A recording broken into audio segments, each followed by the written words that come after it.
Hey everyone. First off, we at The Familiar Strange want to acknowledge and celebrate the first Australians on whose traditional lands we are producing this podcast, and pay our respect to the elders of the Ngunnawal and Ngambri peoples, past, present, and emerging. Let's go!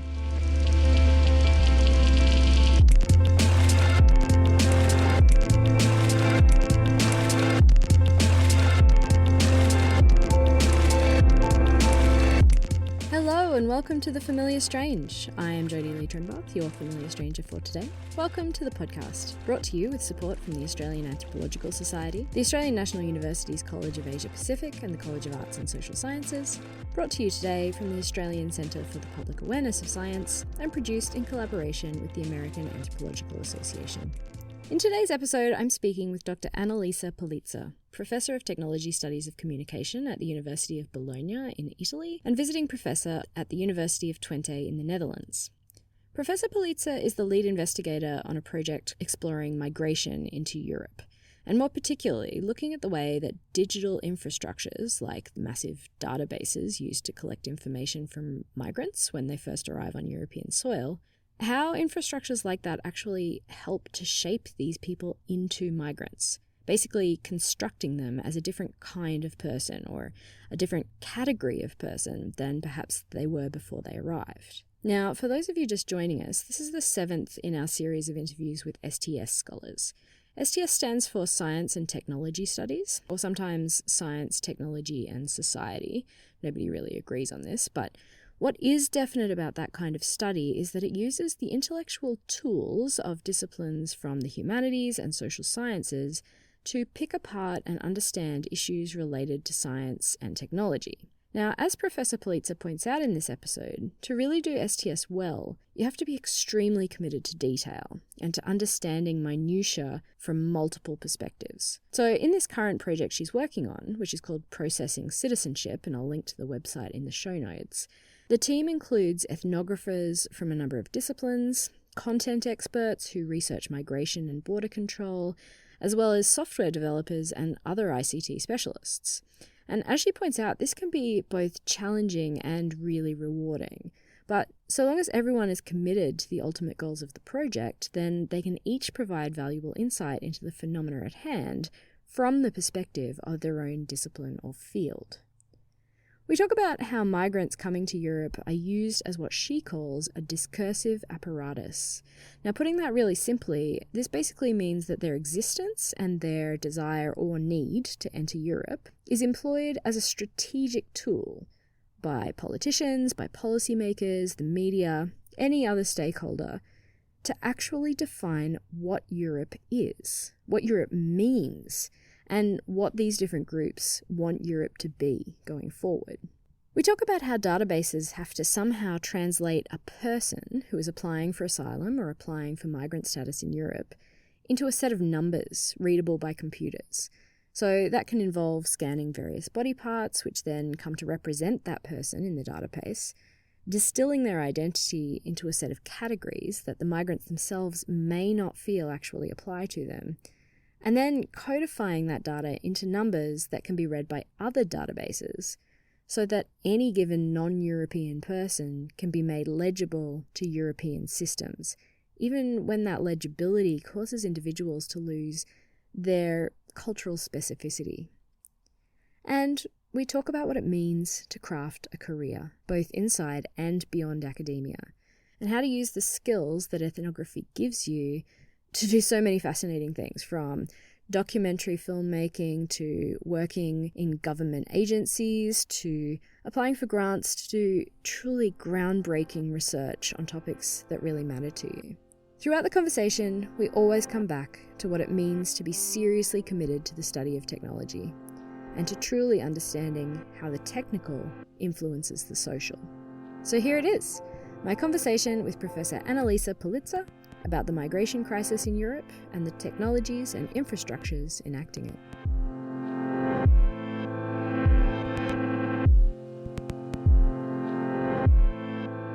You're looking at migration and citizenship issues on a Europe-wide scale. So our listeners come from all over the world. So can you maybe start by giving us a brief overview of the kinds of issues and concerns that one might hear people talking on the street about migration issues in Europe at the moment, and also what kind of concerns are governments addressing? Well, migration issues right now in Europe are a very hot topic.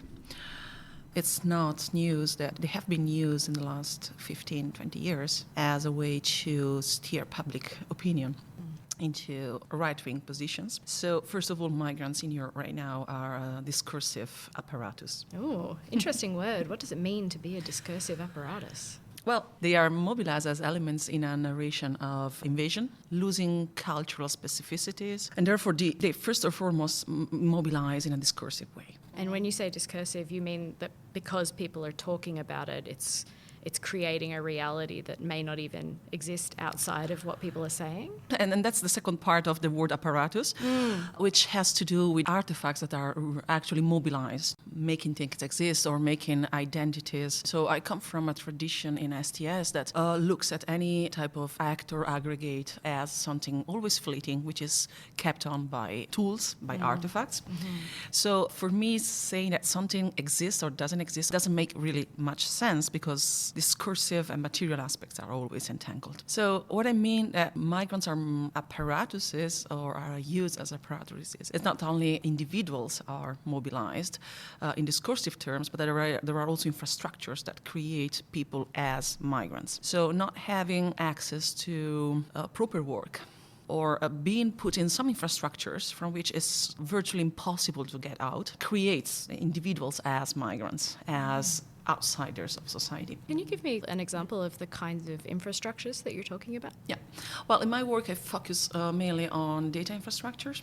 So once you're put in a database where the fact of having given your fingerprints to ask asylum is integrated across different databases with other types of social functions, that will always put you in a position to be a migrant, to be an outsider of society. When you say that people put their fingerprints into a database, what does that mean in practical terms? What are people actually doing with their bodies in that process? I was observing this just a few weeks ago in Greece. Basically, first, people are called by the officer, and there is usually one officer recording fingerprints after they have been registered as far as personal data is concerned. So fingerprinting comes after, and there are lists. They are called, they come into this container. Their body parts to be fingerprinted are prepared, so fingers and palms are moisturized in order to be suitable for the machine. And then it's a very fast process. It has become a very fast process. So their hands are put in different positions on the scanning machine, and then the registration officer checks whether the fingerprints are of good quality and uploads them on national database. And then from there, from the national database, they are uploaded on the European databases. So what was striking for me during this experience observing this is that most people living after having their fingerprints recorded, they were saying thanks. They were saying thank you? Yeah. Wow. So for them it was fascinating. It was kind of a service they were given, and they were very curious. They were all staring at the monitor. There was innate curiosity towards this interaction of their body with a machine. So let's paint the picture. Where are a lot of these people coming from, and what's the space like that they're coming into? Well, it depends. Different countries have different countries of origin. So in Greece at the moment, there is a spatial and temporal dimension. In Greece at the moment, they are mainly Syrians, but in the last month, there has been an increase in Turkish people, which is quite revealing. And then Afghans and Iraqis. While in Italy, they are more coming from sub-Saharan Africa. Very often people who had lived for years, even 10 years, in northern African countries like Libya. And they had jobs there, but with the destabilization of the area, they were pushed to either to prison or to avoid it, to cross the sea. What I know from some NGOs is that people arriving in southern Italy, sometimes they don't even know where they are. Because if they're stuck in Libya, there is a desert on the southern side. There are kidnapping groups on the western side and other militia threats on the eastern side. So the only way for them to go, the only direction is taking the sea. And sometimes they're just rescued by ships. They don't even know where they're brought. So this mythology of the pull factor, saying that migrants are increasing their efforts to reach Europe because they know that there is a kind of incentive or at least a welcoming attitude for them in Europe. It doesn't hold when they don't even know where they are arriving, basically. Yeah. So let's talk a bit more about your current project. Your project at the moment is called Processing Citizenship, Digital Registration of Migrants as Co-Production of Citizens, Territory and Europe. So what does that mean? We talked about the fingerprinting. Mm-hmm. Is that what digital registration is about? No, digital registration is about, it's made of several steps. The first step is, at least in the case that the last case that I observed, people were first recognized at the police station. Then they were brought to the camp where they were formally registered. So registration is about name, family composition, reason for living in their country of origin, of course. Yeah, this kind of administrative data. Mm-hmm. Then they are asked whether they want to apply for asylum. And that's an important, deviation, because if they accept to apply or if they show the willingness to apply for asylum, then they are introduced in another procedure, which is the asylum procedure. In both cases, after this collection of personal data, they are fingerprinted. So at that point, they go in one direction and their fingerprints go in a different direction. What happens when those fingerprints get uploaded to how can a fingerprint get uploaded to a database anyway? How does that even work? Oh, that's an interesting aspect that I discovered. So fingerprints are collected as images, but there was a requirement posed by the European Parliament was to have them codified. So basically they're not stored as images, or at least after the second step, they're not stored as images anymore, but they are stored as mathematical strings. Really? Like equations? Yeah. Oh. There are algorithms translating them into numbers, and that's to preserve privacy. Talk about the digital self. Yeah, it has to do with the fact that anybody can read a print or can read an image, while not anybody can read an algorithmically coded string of numbers. Yeah. Which translated the fingerprint. And does that also make that image or that fingerprint legible to computers? Definitely. Yeah. So what does a computer then do with that string of code? Well, it checks it against other databases. Right, to see whether or not these people are terrorists. Is that what that's about? Well, first of all, to see whether or not people have asked for asylum in other countries. So the first system where fingerprints are uploaded is Eurodac, which is the European database for asylum seekers that was established to implement the Dublin Convention and therefore the Schengen Treaty, which means that asylum seekers are requested to apply for asylum in the first country where they land, and they cannot apply for asylum in other European countries.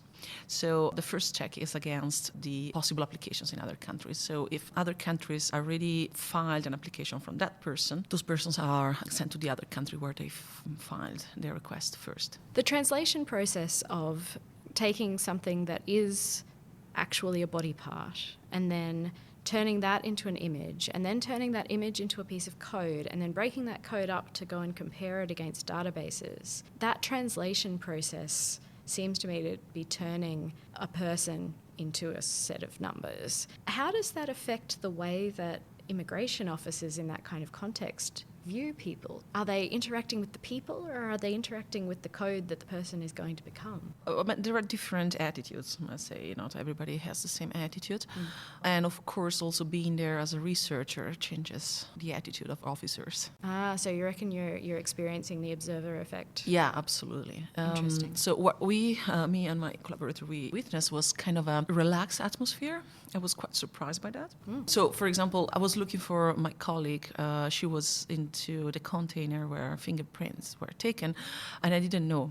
So I was looking for her, and there were some applicants, some migrants, who realized that and opened the door of the container for me and told me, get into that, don't worry, get into that. So it was actually the applicants who felt somehow legitimized to behave in a rather light way in a context that for me was quite heavy. Yeah. So I was very careful in not interfering as much as possible in any process. It's different in other camps. I know that. It depends a lot on who is there in terms of officers. and how much cross-control they can exercise on each other. You mentioned your collaborator. On this project, I see that you have quite an interdisciplinary team. So you're working with sociologists, ethnographers, software developers, and policy analysts. So has that been useful, having those multiple perspectives? Are there tensions because of the different ways of looking at the world? Oh, well, it depends on useful for what. Right. I mean, to achieve the project goals is challenging, but it's useful. Especially,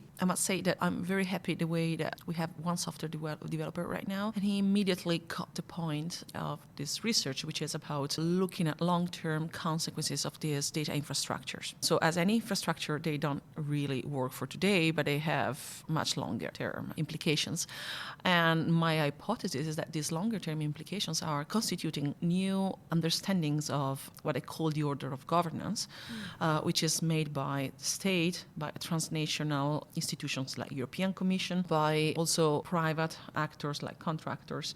So these data infrastructures are basically de facto redesigning in an invisible way what we think is the form of the state. And for example, I was amazed by how this point was immediately clear to the software developer. And of course, you need a good level of detail. This is a very STS thing that you have to go into the minutiae of infrastructures to understand how these small changes trigger much broader transformations in the order of authority.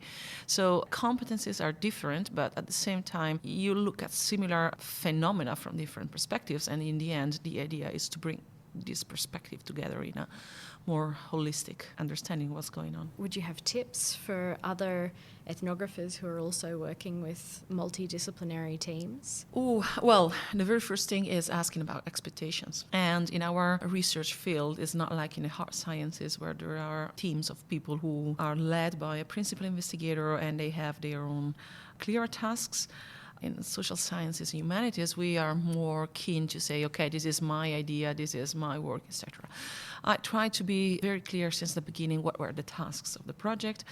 And at the same time, I always told them, this is what the core project is about, but whatever comes out of it and you want to further that, you can. What do you think will be the outcomes, or what do you hope will be the outcomes of this project? Well, that's a good question. It's a 5-year-long project, so we are just at the end of the first year. One thing would be to figure out how individual migrants are differently enacted in different European systems, which is what is usually referred to as a semantic interoperability. Oh, goodness, we're going to have to unpack that. Databases, one of the big mantra of our times is to make databases interoperable, especially in government. Interoperable meaning they can work together? Together, yeah. Okay. They can exchange information, they can cross-check information. At the same time, this interoperability has different dimensions. That for me, they are all quite entangled, but what computer scientists call semantic interoperability refers to the fact of using the same categories, or at least comparable categories with comparable values. And so if we want to adopt a phenomenological perspective, cutting the word in similar ways in the different databases in a way that they can communicate. So for example, one important category that is collected during the registration process is the tribal affiliation. And then in the Greek system, at least, there were dozens of values, so possible answers. Right. In that sense. So values are, let's say in statistical terms, of possibilities to answer one question about nationality. So if you talk about nationality, you can be Australian, you can be from Mali, or you can be from Afghanistan. Okay, so these are the values that I'm referring to. But I mean, some of these values, of course, are contested, especially when it comes to language, when it comes to tribal affiliation. Yeah. I mean, does everybody that comes through affiliate with a specific tribe? Yeah, the point is, what do we mean with tribe and what do they mean with tribe? And of course, that's the problem of interoperability. And that's my point, that these systems, which are, I say that they are translating unknown persons into European readable identities. So they have to make sense of what other cultures would call in very different ways in European terms. And this is a really tough work of translation. When I talk about translation, I'm not talking about linguistic translation. I'm really talking about cultural, and in STS term we would also say geometrical translation, but Geometrical, so like making things fit into the same shape. Yeah, or having similar positions in a network. So I guess we talk about cookie cutter versions of people and then other people who don't fit the mold. Absolutely. So this is kind of the database version of not fitting the mold, but being forced into the cookie cutter shape. There are also acts of resistance to that. Oh yeah? In Yeah, what way? definitely. There are periods when saying that you are gay is seems to be the best solution to be put in a vulnerable category. Other times that minors pretend to be adults and adults pretend to be minors. So of course there are strategies of resistance there, which for me are really ways of claiming kind of European citizenship. I'm not interested in whether this is true or not. I'm not interested in whether an applicant is really gay or not.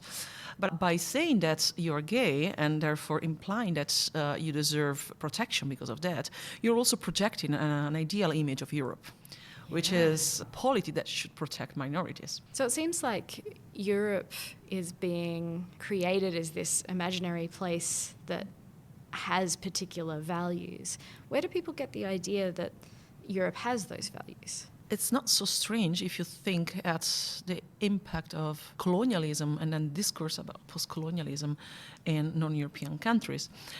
Europe has always, after World War II at least, has prompted these ideas of democracy, of inclusivity, which are absolutely to defend. And at the same time, it has also been a colonial power in the past. So these values are prompted with the power of former colonial authorities and not in a vacuum. So I don't find much surprising that people are also exposed to European media, are reusing these categories and these values for something that they want to achieve. So apart from the fact that it might be true or not, the fact is that they are recognized as values because of also a colonial heritage. But that's fascinating because, there are so many countries in Europe. Would you say that there are shared European values that are enacted in the same ways in each country? What I saw talking with migrants is that no, they are more exposed to the values and cultures of countries that were colonial powers in their country of origin. So people from South Sudan, they spoke English. They wanted at any cost to reach UK. And then one of this guy had to stop in the Netherlands. He couldn't speak the language, but he was a water engineer, and you can imagine that a water engineer in the Netherlands might find good job opportunities. So he was starting to integrate when I met him first time. But of course, language was a barrier for him. Migrants, they don't necessarily look at Europe as a unity, but they are first and foremost exposed to the culture of the colonial power that was in their country.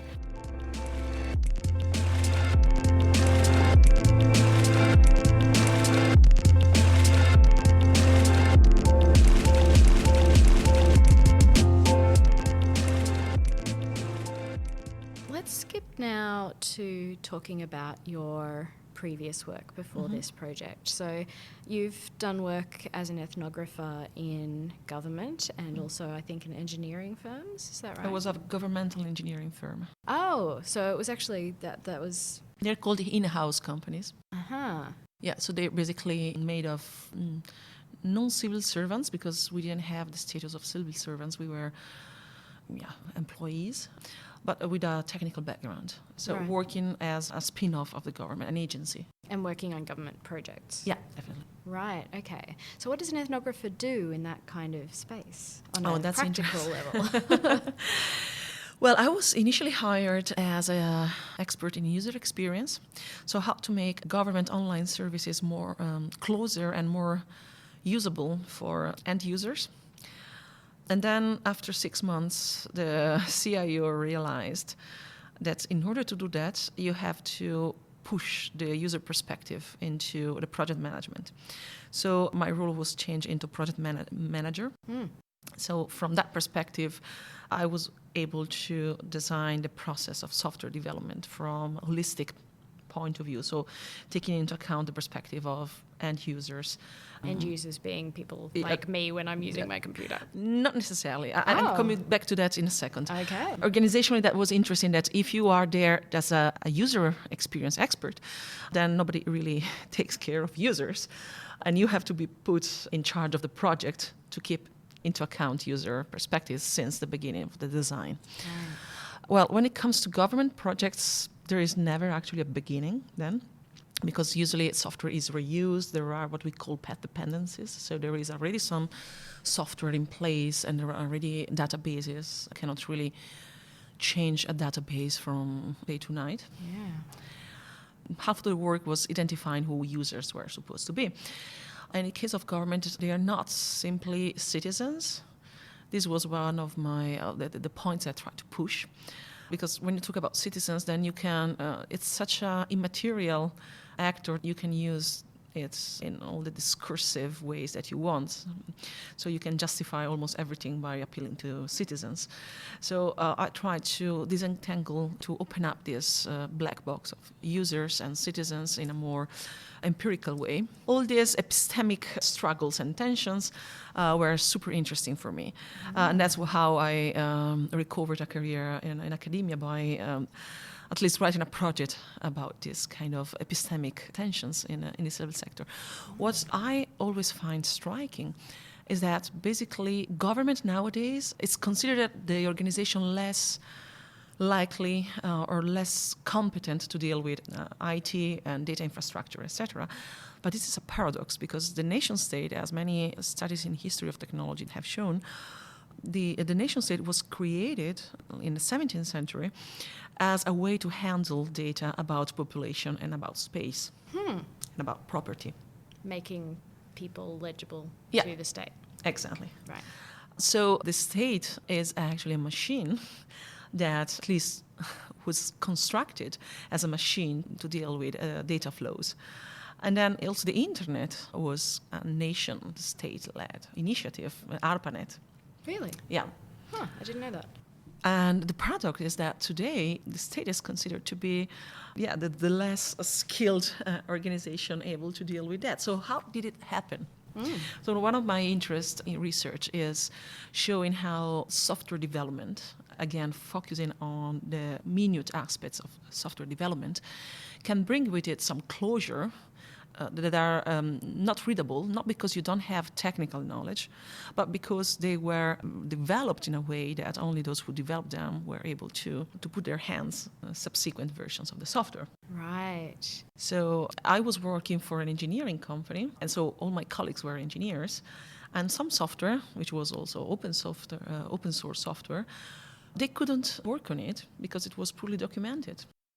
It's not that they didn't have the technical knowledge.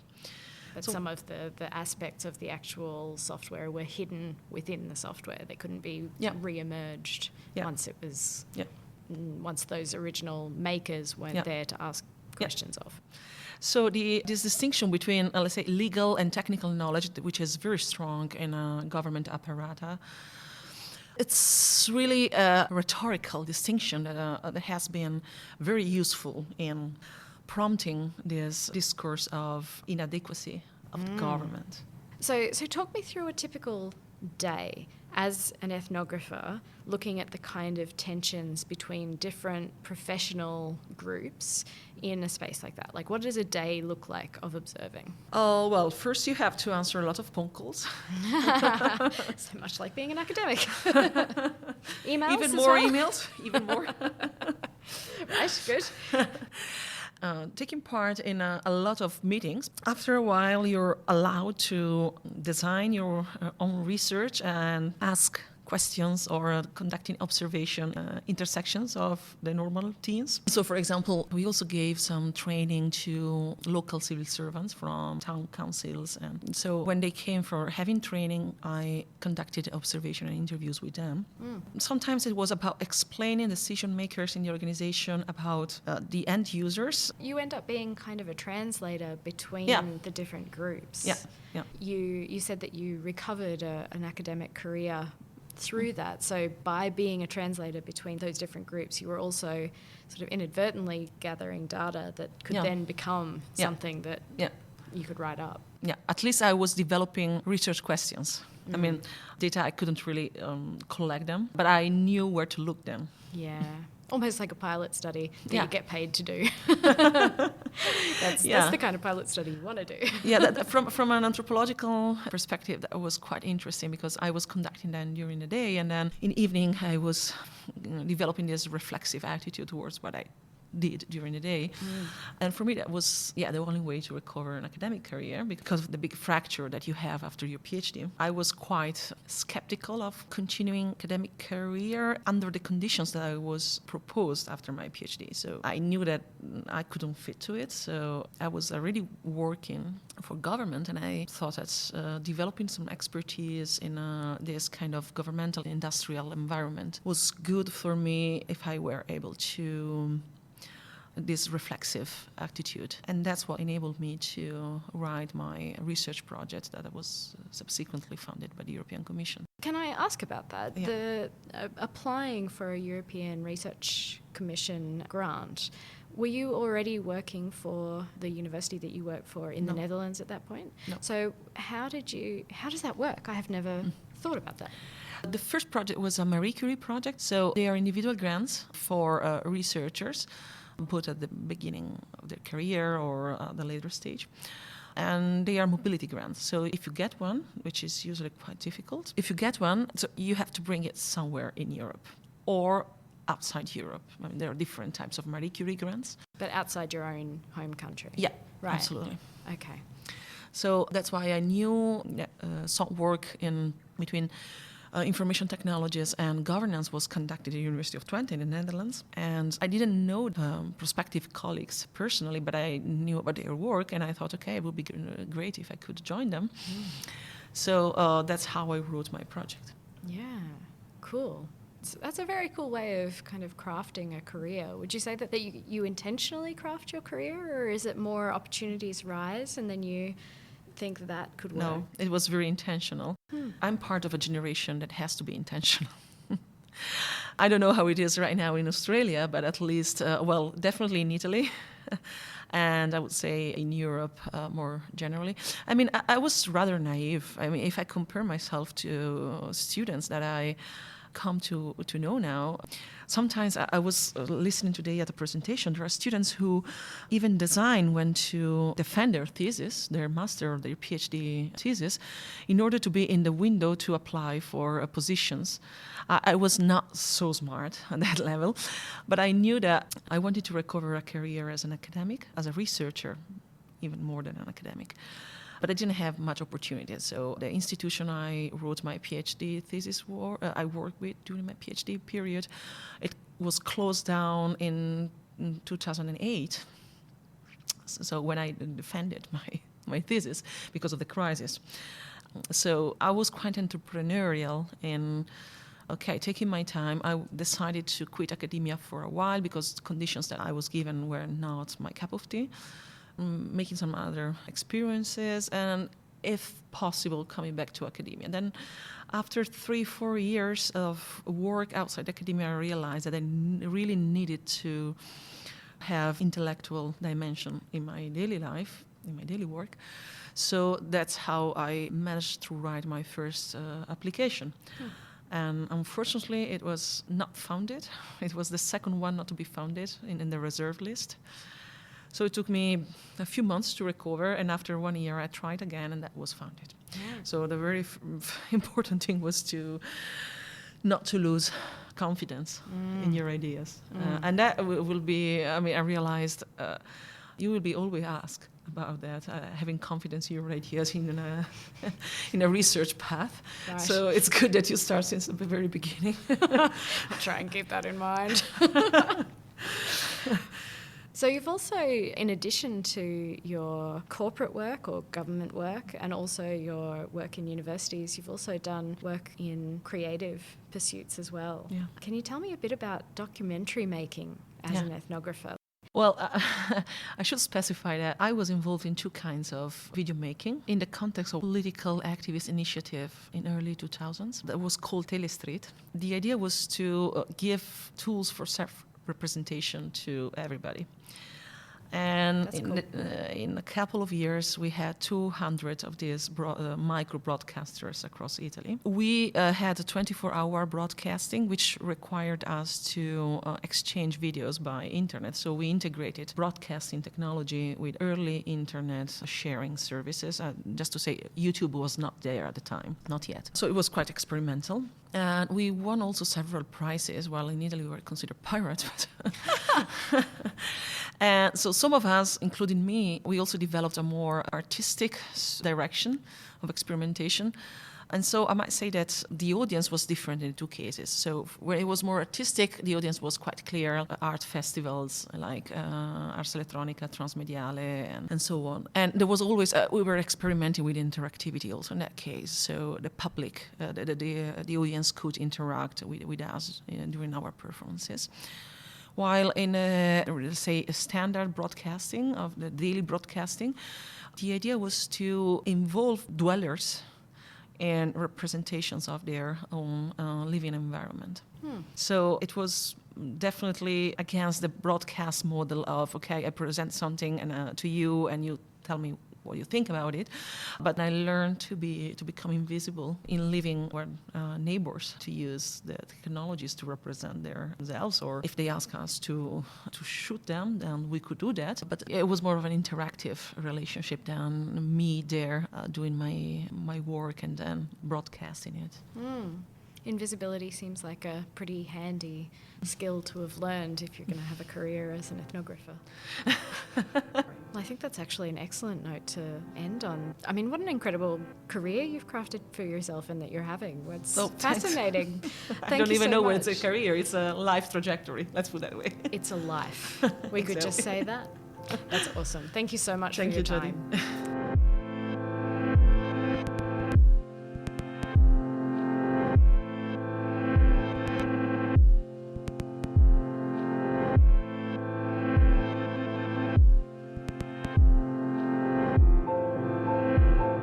That was it, me and Professor Annalisa Pelizza. Today's episode was produced by me, Jodie Trembath, with help from the other familiar strangers, Simon Theobald, Julia Brown, and Kylie Wong-Dolan. Our executive producers are Deanna Caddo and Matthew Fung. Subscribe to the Familiar Strange podcast. You can find us on iTunes, Spotify, and all the other familiar places. And don't forget to leave us a rating or review with your likes and dislikes. It helps people find the show, and it helps us make the show better. And if you'd like to support us, and we'd love it if you would, please check out our Patreon page, patreon.com/thefamiliarstrange. Not The Strange Familiars, which is another fun podcast, just not ours. You can find the show notes for this episode, including a list of all the books and papers mentioned today, plus our blog about anthropology's role in the world, at thefamiliarstrange.com. And if you have any questions or thoughts about the episode, or any of the topics raised, why not come join the conversation in our Facebook group? Just search for The Familiar Strange Chats. Have you been over to the website recently? Our most recent post on the blog is from guest contributor Dr. Yasmin Mushabash, discussing the arguments against climbing Uluru, also against judging those who have climbed Uluru. It's a really interesting piece, you should check it out. If you want to contribute to the blog or have anything to say to me or the other hosts of this program, email us at submissions@thefamiliarstrange, or tweet at TFS Tweets, or look us up on Facebook or Instagram. Our music's by Pete Dabro. Special thanks today to Nick Farrelly, Will Grant, Martin Pierce, and Maud Rowe. Thanks for listening. See you in 2 weeks, and until next time, keep talking strange.